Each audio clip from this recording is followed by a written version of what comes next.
Hello, and welcome to the Sleep Science Podcast. I'm Penny Lewis, a neuroscientist specializing in sleep and memory, and the presenter of this show. In the podcast, we talk about all things related to sleep, from dreaming and sleepwalking to what sleep does for our brain and body, and how we can get more out of our sleep. Please see our Sleep Science web pages for details. Today's episode is part 2 of our discussion with Professor Tore Nielsen from the University of Montreal and Professor Blagrove from Swansea University about their work on dreams. In part 1, we talked about what kinds of things dreams contain and the possible function of nightmares. In part 2, we move on to discuss the potential positives and negatives of lucid dreaming and our guest's work on the dream lag effect, a phenomenon in which memories are incorporated into dreams on the night after they happen, and also around 6 to 7 days later, but mysteriously not in between. We'll talk about why this odd gap in dream incorporation happens and what it may mean for memory and consolidation. You can listen to part 2 by itself, but you may enjoy it more if you start by listening to part 1 of the conversation. Either way, I hope you'll find our discussion interesting.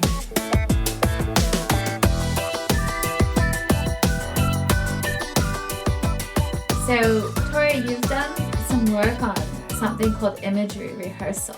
And my understanding is that this is a method that can help to reduce nightmares. Could you talk a bit about that? Sure, yes. It's some of my past work. I'm not really doing that anymore, but when Anne Germain was working in my lab, we were quite interested in it. Valerie Samara as well, she was interested in nightmares in children. So we did a few studies where we tried this imagery rehearsal. And the basic idea is simply that, a nightmare can be manipulated while awake. So if there's some aspect of the nightmare that you feel that you could change to make the outcome more acceptable to you, you do that. And then you rehearse this changed scenario or script of the nightmare so that it's more of a positive dream. And you do that on a regular basis during wakefulness always. And the basic finding is that this tends to generalize into dreaming so that the nightmares diminish, they become less threatening, and other symptoms tend to wane as well. So we did this with adults who suffered either from idiopathic nightmares, that is, nightmares we don't know the reason for, and also post-traumatic nightmares that we definitely know the reason for. And then we also, in a second study, we did the same kind of intervention with children who, instead of rehearsing these scenarios mentally, they would draw them out, right? They would take their nightmare and then they would draw out a better outcome for themselves. And they would do that on a daily basis. So they rehearse, but in a medium more conducive to children. And in both cases, there was a success. The therapy reduced the nightmares, also tended to reduce anxiety and symptoms related to the nightmares. And of course, this has been shown now in numerous studies, like post-traumatic stress disorder victims, their nightmare frequency will decrease, and their depression will decrease, their anxiety will decrease. Targeting the nightmare seems to be a very effective way of treating the whole range of symptoms related to trauma, but also idiopathic nightmares for which we really don't know the cause. So the actual mechanism is still unclear. Some people have tried to, sort of break down the elements of treatment. For example, in our study, we used the classical treatment, which is have people together in a group. So once you have people in a group, many things happen. There's social support, there's interaction, people are exchanging information, they're talking about sleep hygiene factors, and they're doing much more than just learning about this rehearsal technique. And it could be that some of these other factors are at play. And the studies so far that have tried to disassemble sort of the parts of treatment are suggesting that it may not only be the drawing or the rehearsing that is effective, but other things as well. It's about rehearsing it in a safe place. That's the idea, right? Yes, you could say that. It's also about learning about control. That is, learning that you actually can have a say in what is taking place at a sort of unconscious level. And it's surprising to me how many people aren't really aware of that. They feel sort of at the mercy of their nightmares. And when you start to suggest, well, there's something you can do about this, it's not that complicated. And some people respond immediately once they have this aha moment, like, oh, I can actually intervene myself. But also, if you look at the contents of nightmares as they change through therapy, you will see that there is this increase in control in the actual content itself, as if this element of control is somehow it's a seed that's being installed into the content of the nightmares. One of the things that's so interesting about this finding is that although the control may very well be deliberate when one is awake and one can learn to be more in control and feel more of a sort of internalized control person, that during the nightmares or during the dreams, it's not deliberate there. And so this is quite different from ideas that by having lucid dreams, you could deliberately alter the content of a nightmare. That's a completely different issue. What this one is saying is that if you affect people's cognition while they're awake and their habitual types of cognitions, that can then affect how they produce the plot of the dream during the night. And that's one of the really theoretically interesting ideas here, that we don't know that we're producing the plot of the dream while it's being produced. There's nothing deliberate about that. And that's why they feel like they happen to us, these dreams. And the weird thing is that this therapy can affect our habitual levels of control when we're awake. And yet when we're asleep, that new habitual level, without us having to think about it, affects the way in which we produce a dream and the plot of a dream. So it's a bit similar to work on lucid dreams, and we found that people who feel more in control in their waking life are more likely to have more lucid dreams. So it's a similar thing, that your habitual types of cognition, almost like a personality when you're awake, shows itself in your dreams. And thankfully, in this case, the therapy alters their habitual way of seeing their level of control and agency when they're awake. And then they produce dreams which are a bit more in tune with that. It also sounds as though it's almost turning what we talked about earlier on its head, because earlier we talked about nightmares or else triggering replay of negative memories during REM as a way of making those, either the nightmares or the memories, less negative, so that in subsequent wake, people would find them less upsetting. And now we're talking about kind of working through negative stories or nightmare themes, scenarios in wake, that's going to influence what happens in subsequent sleep, and those nightmares will not be as bad in subsequent sleep. So if I'm understanding correctly, really, it sounds like we're talking about a two-way process here, where you can work on these things in either wake or sleep, and it will influence what happens in the other domain of consciousness. Is that fair? I think that's fair, because if a person was to go into some kind of psychotherapy dealing with their anxiety, strictly with their anxiety, but not necessarily with their nightmares, and they successfully bring down their levels of anxiety, it's likely that their nightmares will also decrease. So the point that you made earlier about the rehearsal therapy as sort of producing a safe context is probably key here, because yes, getting together in a group is supportive and does impart safety, and it may very well be that the changes are occurring during wakefulness, and that these are just simply being reflected in the nightmares. As Mark mentioned earlier, it may just be that we dream about our waking negative emotions, but there's no function necessarily happening during the dreams of the nightmares. It could be that the key changes are occurring during wakefulness, and what we're seeing in the nightmares is simply an echo of that. We still don't have evidence one way or the other as to what's going on there. Maybe targeted memory reactivation together with the therapy, using some variation of rehearsal therapy, could produce a design that also could bring to the surface the mechanism that's at play. And I also think we shouldn't dismiss lucid dreaming in this mix of ideas, right? So Mark, you mentioned it just now, but you mentioned it as in, this imagery rehearsal concept is quite different than the idea of controlling negative things that might happen to you during sleep through lucid dreaming, because the point is then you are lucid, and the problem that we're dealing with the imagery rehearsal is that people are not in control. So they're not lucid, However, nevertheless, in a previous podcast on lucid dreaming with Michelle Carr and Karen Concoli, we talked about the idea that lucid dreaming could be used as a way of modifying your feelings, your thoughts about negative situations by choosing different outcomes in your dreams. Yes, that's right. And that's a possible, very positive feature of lucid dreams.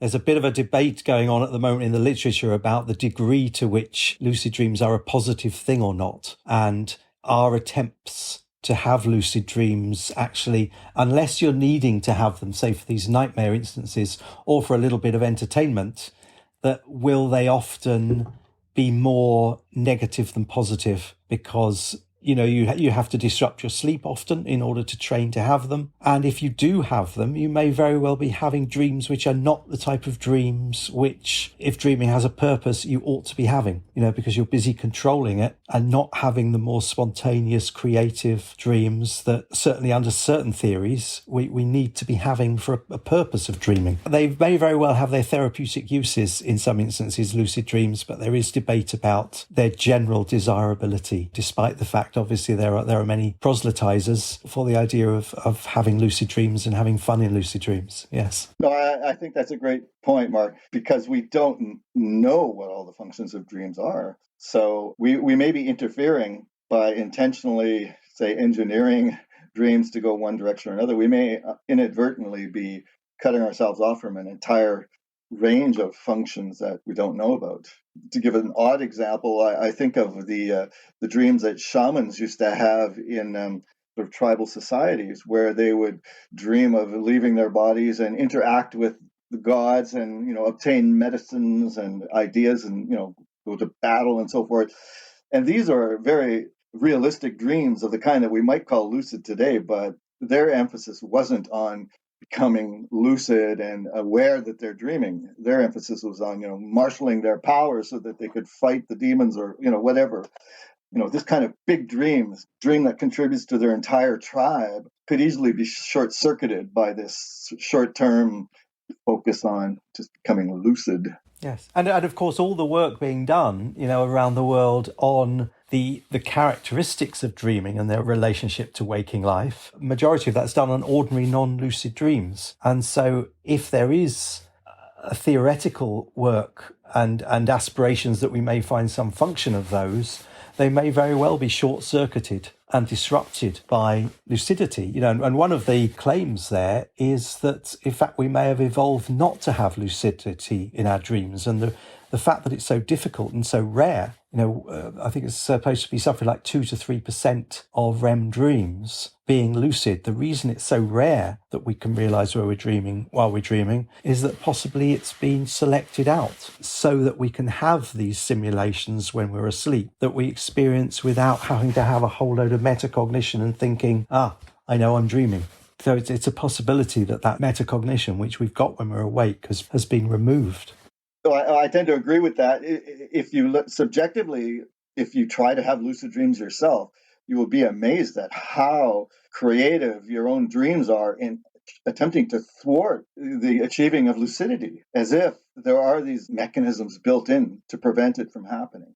So maybe it's adaptive for us to be able to have dreams without feeling that we can control them. Or without feeling responsible. Well, I wouldn't go too far, because I tend to think that some amount of control is useful, and the lucid dreaming training methods now available with Michelle's new method, the lucid dreaming reactivation method. It perhaps, if not used to excess, perhaps if only used to a certain extent, just enough to give the dreams an element of control, may be more useful for nightmare treatment than having full-blown lucidity, which tends to be distracting very often because it's so exciting and thrilling to be able to control. But to be able to control just a little bit actually might push the dreamer in the right direction of dealing with their emotional baggage. Lots of food for thought there on lucid dreams. I want to move us on now to talk about something else that you've both done a lot of work on, which is the dream lag effect. Tore, I think this was your work originally. Can you explain what the dream lag effect is? Sure. I'll tell you where it came from. Back when I was a graduate student working with Don Kuiken, my colleague Russ Powell and I we were interested in a lot of factors related to dreams, but Russ brought into the equation these early sociological studies on imitation murders or imitation suicides and imitation murder suicides. Back in the 70s and early 80s, a fellow named David Phillips, he showed that there was quite an interesting relationship between publicized murders, newspaper stories about murders or about suicides, and sort of copycat suicide later on. And he found that there was this delay. In some cases, it was a 3 to 4 day delay. In the case of airplane crashes, it was a 6 to 7 day delay. And airplane crashes might not obviously seem like an imitation of anything, but the idea is that a murder-suicide can be copied by sort of crashing your vehicle containing other people, intentionally. So you have motor vehicle head-on collisions and aircraft crashes and so forth. And in fact, there are these delays between the actual publicization of the event of a murder-suicide and these airplane crashes. Anyway, we thought, seems like it could be an unconscious kind of an event. Maybe something similar is happening in dreams, and I had noticed that in my own dreams as well. There were sometimes these delays if you look very closely in having an experience and then dreaming about it, say a week later. So we set about to do some studies where we picked experiences and then looked for them in dreams, and found, not surprisingly, that people dreamed about these experiences the next day or the next night, the next opportunity, but also about a week later. And in between, there seemed to be a total absence of those experiences on days 3 and 4 following. And that might actually be even a more reliable finding than the dream lag effect, is this absence of effect, but at days 3, 4. And we were skeptical. We thought it was maybe just good fortune, so we replicated it, and we actually replicated the findings several times with similar results, but always with caveats like, well, it was always certain types of subjects, those who incorporated easily versus those who didn't, or sometimes with females but not with males. We're still skeptical. I still am to this day, but I guess when Mark came along and with Elaine Van Rijn replicated this 25 years later, I want to point out, it took that long before somebody actually went in and independently replicated the finding and found further support for it. I was so happy when you found that. Yeah. Oh, great. Yes. Yes. I mean, we first replicated it with Josie Henley-Einion doing a massive study in which people kept a record of dreams for 2 weeks and their diaries for 2 weeks. And then in an entire matrix, they compared every dream to every diary record, whether the diary comes from before the dream or after the dream. It was absolutely massive. And so that was the first big replication that we'd managed to do on that. So I did it with her. And then another one with Jean-Baptiste Eichenlaub, which was in Journal of Sleep Research in 2019. We had the highest number of participants for a dream lag study, and that had 19 participants for which we found the effect. And each person had to do multiple comparisons and providing multiple data points of comparisons between dreams and daily diaries. And so each person is providing hundreds of data points because, dream on day 6 has to be compared to diary on day 2. Or dream on day 8 has to be compared to diary on day 7. So you get a massive array in this matrix. And so we managed to get that with Jean-Baptiste Eichenlaub. And then as was just said with Elaine, we found that it was occurring for REM sleep and not slow wave sleep. And with Josie Henley-Einion for REM sleep dreams and not stage 2 dreams. And so the skepticism, or rather the worry that Tore's got and I've always still got as well, that this can't really be true. But when we got a whole load of slow wave sleep dreams and stage 2 dreams, and we do exactly the same method to them, and it's not there, it's weird. So it really does look like, for some reason, you start to dream of things that happened about 6 days ago. And the really big reason why it's so theoretically really important is that almost all theories of dreaming can account for the day residue effect, which is we tend to dream of what happened to us yesterday. Now, if dreaming has no function at all, people who believe that, there's a book by Owen Flanagan called Dreaming Souls, which is the gold standard skepticism of dreaming having a function book. And it's a lovely paperback. And people like that can readily accept that, well, we dream of what happened to us yesterday because it's still on our mind. And so the fact that we dream of things that happened to us yesterday, even the fact that we tend to dream of the emotional things rather than the non-emotional things, is itself not really a pointer towards the dreams doing anything or having any function. But the fact that you start to dream of things that happened 5, 6 or 7 days ago, that is very strange. It's very difficult to explain why that would happen unless there was something going on neurally that had that type of time span for processing to be occurring. And just to mention that, when I was very skeptical about when the theory first came out and the findings first came out, when I heard about them a very long time ago, when Tore was doing them.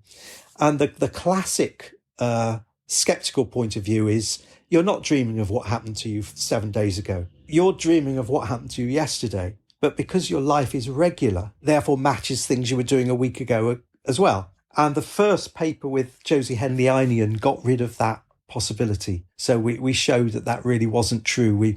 Partly because of matching the dream to things that happened 6 or 7 days in the future. There wasn't a match there. So we did various clever things in that paper to just show that skeptical account wasn't there. And so we are left with this really perplexing issue that it seems to be specific to REM sleep dreams. It seems to be specific to sort of emotional events that happen to us. And it seems to be there at that time span. It's true that the replications that you did not only had more subjects than ours, but also were better controlled than ours in, as you described, comparing all possible days with all possible dreams and so forth. This is something that we did not do, and there was always problems with our designs. We didn't have the resources really to overcome. But the time of day effect is an important one, because there is this 7-day circaseptan rhythm that tends to have effects in strange ways. Like, I don't know, people tend to do Google searches on the term healthy more often on Monday and Tuesday than they do on Wednesday through Sunday. So there's a peak of interest, or even if you look at COVID-19, there are more infections and deaths on Thursday and Friday than there are on, say, Sunday and Monday. So there are these weak. Is this kind of like people going on diets in January after Christmas? Yes, exactly. Yeah, those kinds of effects are there. But copycat suicide idea is an important one. If you look even recently, the shootings in Atlanta recently that killed some eight people was followed 6 days later by a serious shooting in Colorado. This kind of thing could be looked at in this respect. The highly publicized, and there is a relationship between the level of publicity of certain things and whether or not they will appear, a week later. Anyway, those are factors that I think could be looked at with respect to dreams, and specifically, as Mark mentioned, the neural level. If you ask people about the sources of their dreams, they won't easily tell you that something happened 6 days ago. They really have to reflect on it and just remember what they did 6 days ago. Those kinds of memories are really not that obvious. When you provide them with, say, a calendar, or you have them focus really on what happened a week before, they will often have these aha experiences where they say, oh, that's right, I was at a movie or watching a movie and such happened, which was exactly like in the dream. The memories are there, but they're lurking. We've been relating this to sort of hippocampal function and episodic memory, looking at whether dreaming may be another form of sort of hippocampally mediated long-term memory storage. And we have a little bit of evidence that the dream lag dreams, the later ones, do treat things like spatial imagery or social interactions more so than the immediate dreams, and that those are functions that are mediated a lot by the hippocampus. Maybe it's also worth just explaining the setup of these dream lag experiments. So how does it work? How do you know where the memories are coming from when they're coming into the dreams? Well, I could mention the earlier studies that were less controlled than Mark's, just to give sort of a baseline, where something like a subject stays in the lab for a night, and then they go home and they keep a diary for a week or 2 weeks. So the experience of staying in the lab is very striking, very memorable. And we can subsequently look at instances of the lab in their follow-up dreams. And there we can see these patterns. I think Mark has done a study like that. I've done a study like that. But Mark went beyond that to do a more sort of statistically rigorous approach. What we did at Swansea then was to say what type of memories is it that are evidencing the dream lag. And so the diaries we got people to keep, they would have to each day write down their 5 major daily activities, like, I had lunch in the cafeteria or I walked to work. They would report 5 personally significant events, which were usually quite emotionally, slightly or quite emotionally charged, and then 5 major concerns that they have. And what they would then do was, after keeping that diary for 14 days, they would match those diary records to the dream reports that they had recorded as well. And they could either record the dreams at home. So sometimes we recorded them at home, or other times we got the dream from them in the sleep lab, which has the advantage that they are then following awakenings from either REM sleep, N2 or slow wave sleep. So we know what stage of sleep the dream was occurring from.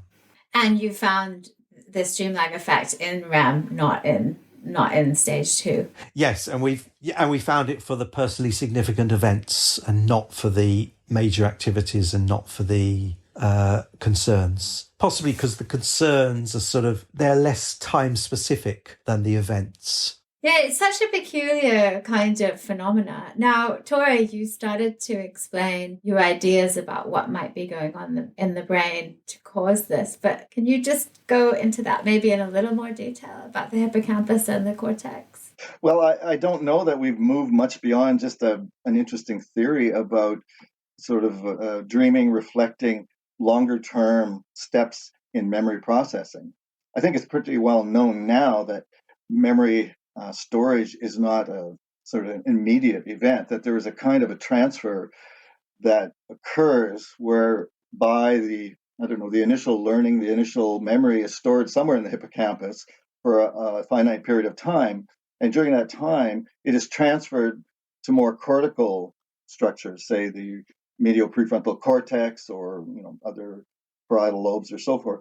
And that after that period of time, the hippocampus is no longer really necessary to retrieve that memory. And this is a mechanism that's been shown in animal studies numerous times.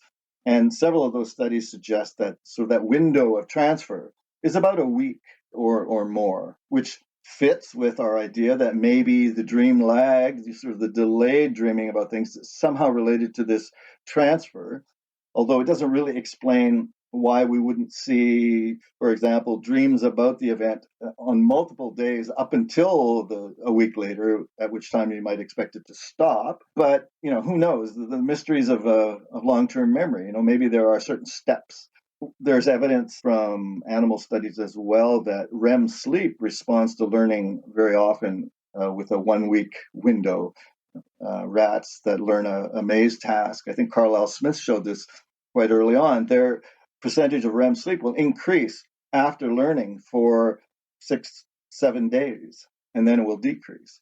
So there is this underlying neural mechanism involved in memory storage. We just don't know exactly how the day residue and dream lag seem to map onto that neural structure. It might be something simple. It might have to do with neurogenesis, for example, which has a finite window as well. It takes at least 7 days for new neurons that are generated in the dentate gyrus and CA1. It takes time for them to come online, but once they are captured by new learning, then they become integrated into the hippocampus. Whether that really maps onto what we're seeing with dream delays, I don't know, and I'm not even sure how I would go about testing that. Well, one thought that springs to my mind is we have this finding now in a whole series of studies using different tasks where we've triggered reactivation of these tasks in sleep. Sometimes it's REM, sometimes it's non-REM sleep. And we find that the benefit of that targeted memory reactivation, often we see it the next day, but we then see it increasing across the next 10 days or so. And sometimes we don't even see any benefit the next day, and it only becomes apparent after about a week. And that varies from study to study depending what the task is. But it does, definitely this reactivating of things in sleep seems to lead to an ongoing evolution of the memories, but we're not quite sure what's underpinning that either. So, we have the same problem as you. We are now starting to look at it with MRI, which might help, but let's see, the jury's still out. I think it's a really fascinating phenomena. And I think that if at some point we could pull together kind of MRIs of brain plasticity as a result of triggering memories in sleep and your dream lag effect, that would be awesome, right? That would be amazing. Do you want to add anything on the dream lag effect, either of you? One thing to add is that there's recently been a replication at a lab in China of it, but I know they found it for one personality variable it interacted with a personality variable, so that it was only some of the participants that got it. So at least it's not just the labs in Canada and here. Yeah. Oh, I could add as well that we have a paper under revision right now in which we demonstrate that targeted memory reactivation will affect a dream lag differentially depending on whether it's administered in REM or in non-REM sleep. And the TMR is associated with our famous virtual reality flying task. You may have seen the paper we published already. We didn't find that the TMR induced any dreams at all in the lab, but it was only once we looked at the home dreams that we found that when TMR sounds related to the task were given in REM sleep, we found a day residue effect. But when the stimulation was given in non-REM sleep, we found a dream lag effect. And these are from home dreams, so presumably from REM dreams in the morning. So somehow stimulation in non-REM is producing a dream lag effect in the REM dreams at home. And we don't quite know what it means, but in our paper, we discuss some different possibilities. Well, that sounds really exciting. I'd love to see that one when it comes out. It hasn't been rejected, and we're revising it now, so we're hoping that it'll be out within a few weeks. Yeah. Oh, well, would you mind sending me a copy when it comes out or when you're ready to share? I'd love to read that, actually. Yeah. I won't send Mark a copy. Okay, so I'm aware that we're running lower on time now. So I want to ask you some future-looking questions. So first question is, what do you see as the really big future questions for dream research? I still think there really is this big issue still about whether the dreams that are happening to us in the night have an effect in the night. Now, Bob Stickold and Tony Zadra's book that's just out, When Brains Dream, that provides a whole theory behind it of what type of cognition is occurring during the night that makes up for the fact that when we're awake, we have to have very focused thinking occurring. So the idea is that when you're asleep, there is a greater exploration of possibilities occurring, and that this occurs during our dreams, and that's part of memory consolidation. It's a sort of more flexible memory consolidation than we are able to do when we're awake. And so really one of the next things is to work out how true is that, how true is that dreams really are reflecting our memory consolidation, because there's various reasons to be skeptical about that. And so I think that's one of the next things.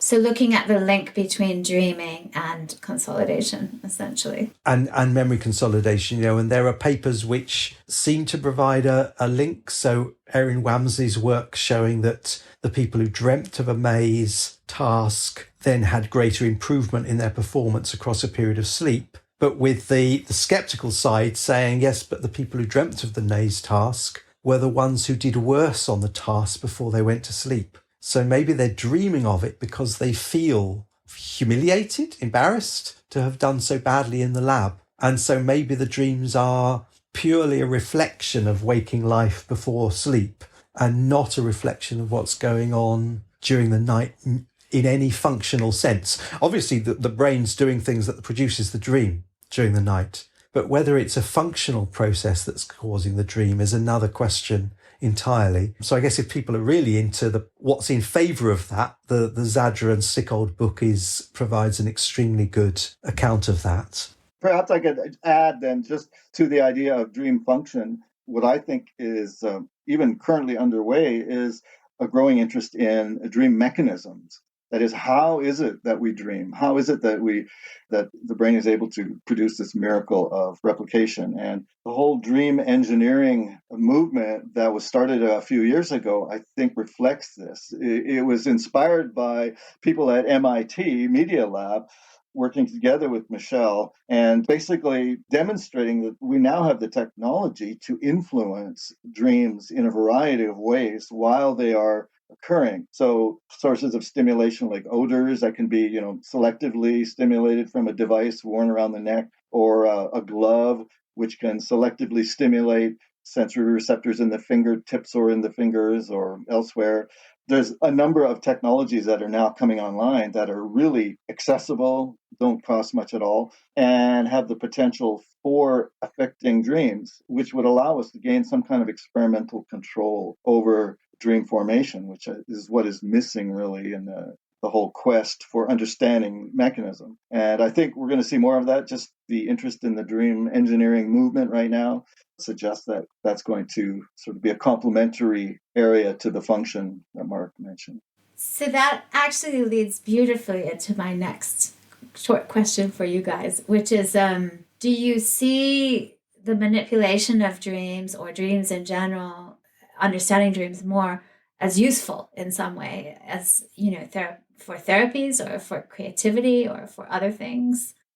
I think it's possible. It could be therapeutic or creative, and obviously we've got to do the experiments on that to find out if that is so. The point of caution there, though, is that although from a scientific point of view it may be very important to alter dreams and to see what the effects of altering dreams are on subsequent waking life variables, all that type of thing, there could be a really good scientific value to it. But there is the possibility that the most fruitful dreams are the ones which occur to us naturally. And I mean, that's again something to be found out empirically. Are they the ones that just happen to us that are the most sort of reflective of waking life, and possibly also the ones that produce more important metaphors for our waking life? So although the technology side is very, very important, it could be more important scientifically than socially. That's the only caution I would have there.